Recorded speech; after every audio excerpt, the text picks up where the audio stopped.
This week has been Freedom Week. Ted, open us up with something that you think just oozes freedom. Do you feel the spirit?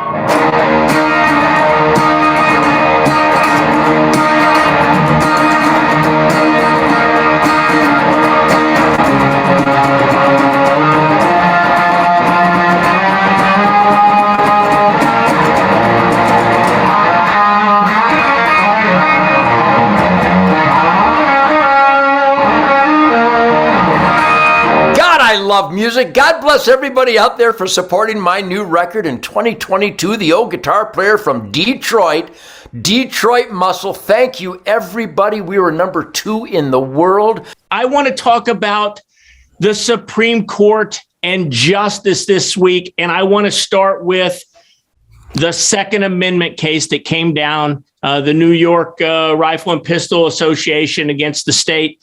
And just to give our listeners just a little bit of a background, in the state of New York, you only have the right to maintain and keep a weapon at home.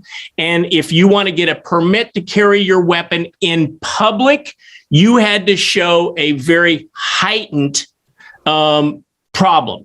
So what, Ted, I'd just like to start with, I'm going to read what the court said on that, and then I want you to give us your take. Here's what Justice Thomas wrote. The constitutional right to bear arms in public for self-defense is not a second-class right subject to an entirely different body of rules other than the other Bill of Rights guarantees. We know of no other constitutional right that an individual may exercise only after demonstrating a government officer some special need. That is not how the First Amendment works when it comes to unpopular speech or the free exercise of religion. It's not how the Sixth Amendment works when it comes to a defendant's right to confront the witnesses against him. And it's not how the Second Amendment works when it comes to public carry for self-defense.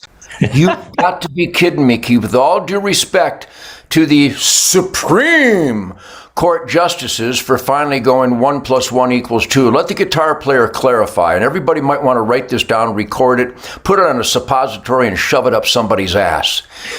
The U.S. Constitution was written, especially the Bill of Rights, identifying God-given individual rights. The First Amendment was written down because if anybody wanted to play King George in the future, we had a list of God-given individual rights that we can say what we want to say, choose our own religion, have security from the government intrusion, jackbooted thugs out of the Patriot and Braveheart, and be able to protest if our elected employees ever got out of line. Duh! And guess what, Keith and my friends in America? Nobody needs a permit. Nobody needs government paperwork or a license for the First Amendment. The First Amendment is good on U.S. soil. Let's go to the Second Amendment now, shall we?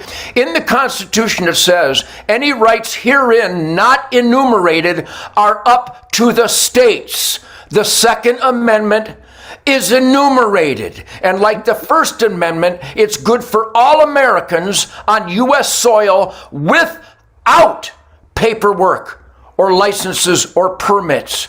It is good for free Americans without any infringements. And keep and bear can only mean one thing.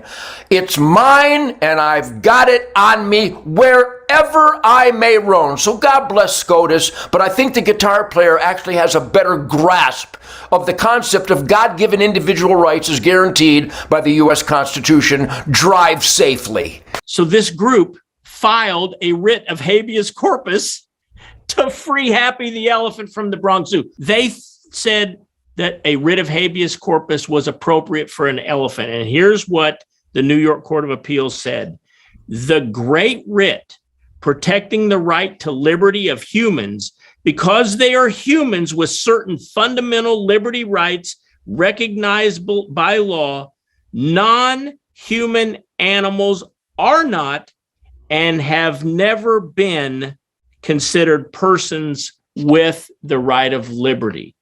And so, people laugh when they say, of course, that's true. But imagine, Ted, had the New York court said, no, Happy has the same rights that Ted Nugent and Keith Mark and all of our listeners have.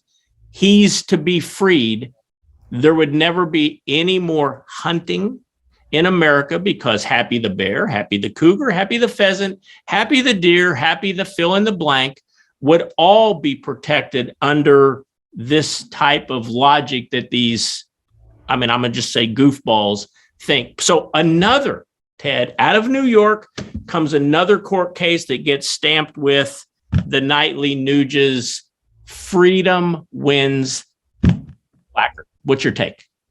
Well, first of all, our court system could stand a substantial upgrade, because this case should have never been heard. The very concept that animals are equal to human beings is human beings consume them by the trillions per day.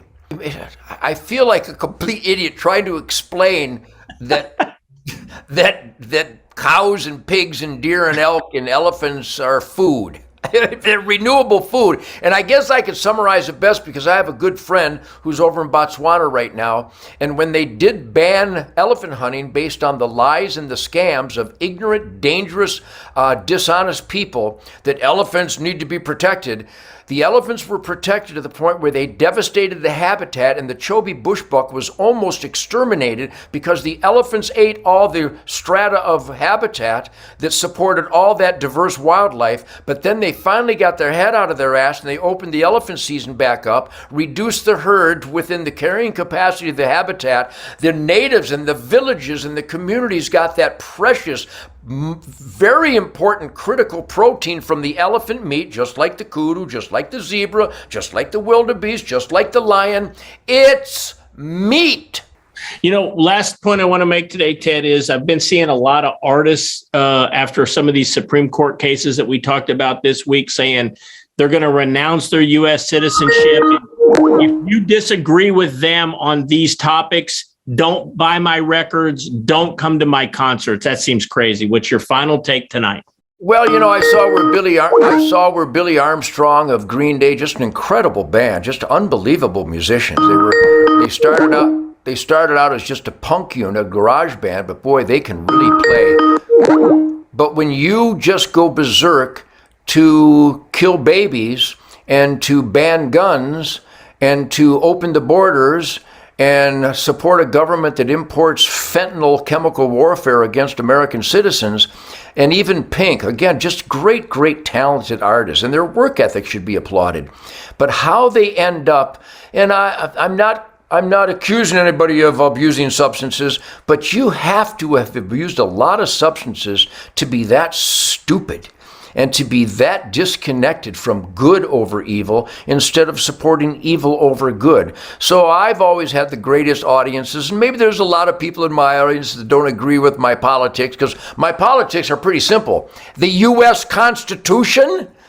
Hey, Ted, I love your political ideas. The Constitution isn't ideas. The Constitution is self-evident truth. So thank you, everybody, supporting me. And you know what? If somebody plays killer music that you don't agree with their politics, enjoy the killer music anyway. I think that's widespread out there. I think that's alive and well. Well, Ted, what a great week we've had. You know what? If they come back next week, we're going to have more of the hard-hitting, the nightly Nuge. But this week, as William Wallace said, freedom! God bless America. I'll see you guys soon.